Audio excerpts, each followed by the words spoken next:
வீட்டில், அலுவலக இடங்களில் திருடிய நபர்களை நாம் பார்த்திருப்போம். உலக அதிசயமாக விளங்கும் ஈஃபில் டவரையே 2 முறை ஏமாற்றிவிட்ட நபரை நீங்கள் அறிந்திருக்கிறீர்களா? அவர் பெயர் விக்டர் லஸ்டிக்.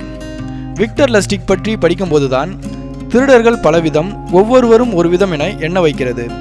இப்படியுமா ஒரு நபர் இருப்பார் என யோசிக்க வைக்கிறது.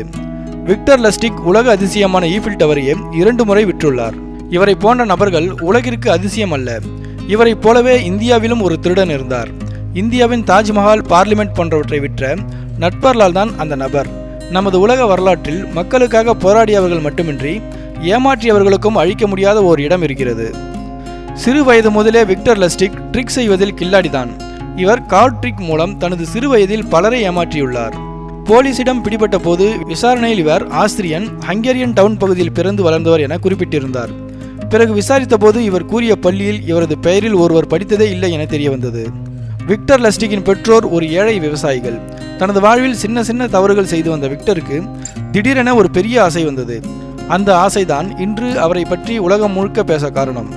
5 அடி 7 அங்குலமும் 140 பவுண்ட் எடையும் கொண்ட லஸ்டிக் ஒரு கைத்தேர்ந்த ஏமாற்றுக்காரனானது இந்த சம்பவத்தில்தான். இவர் அரசாங்க ஆவணங்களை போலியாக தயாரிக்க துவங்கினார். ஈஃபில் டவர் ஆவணத்தை கனக்கச்சிதமாக தயார் செய்தார்.